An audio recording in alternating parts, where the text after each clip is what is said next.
ए वर्ष पुरी रथ यात्रा को भारतीय जनता पार्टी सरकार जो परी परिचालना कला साधारण जनता जीवन को विपद रे पकाई जो परी भाव में किसी पुंजीपति अदानी ग्रुप रो मालिक गौतम अदानी स्वतंत्र व्यवस्था जोगु रथ टन रे विलंब एवं भक्त मानकर रथ यात्रा को नहीं जो भावावेग ता सहित जो परी भाव में खेलिले एनडीटीवी प्रचार कला गौतम अदानी महाप्रसाद प्रस्तुत करके लोक कहते आ सरकार वीआईपी कल्चर बसवर्ती हो लोक मरवा छाड़देला जो परी भाव स्वतंत्र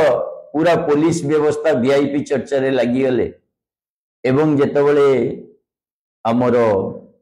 राति 4टारे दुर्घटना घटिला सेतबेले कौनसी प्रशासनिक अधिकारी कौनसी पुलिस अधिकारी साधारण जनता को रक्षा करने नथिले आ एते बड़ अव्यवस्था भारतीय जनता पार्टी नेतृत्वाधीन सरकार करिवा परे लोकंकर जीवन जीवा परे शह शह लोक मेडिकल रे आहत ही भर्ती होगा परे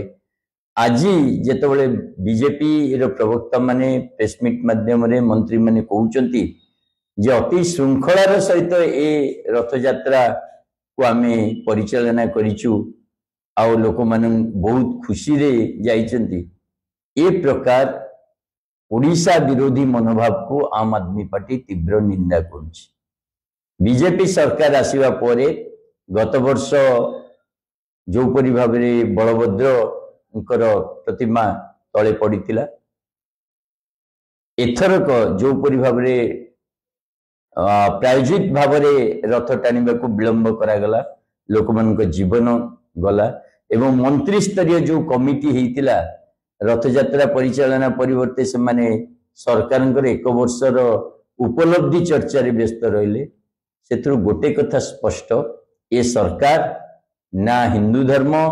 ना ओडिया अस्मिता ना जगन्नाथंकर महाप्रभुंकर कामरे निष्ठा रखी तेणु मुख्यमंत्री केवल क्षमा मागिदेले चलिब नाही जो मंत्री माने एथिपाई दायी जो प्रशासनिक अधिकारी माने एथिपाई दायी तांको विरुद्ध रे दृष्टांतमूलक पदक्षेप निया जिबा एवं आगामी दिन रे एपरी दुर्घटना जमती न घटे सेथिपाई ए वीआईपी कल्चर को बंद करिवा अजथा जो असंख्य पास वितरण होईची ताको लिमिट करिवा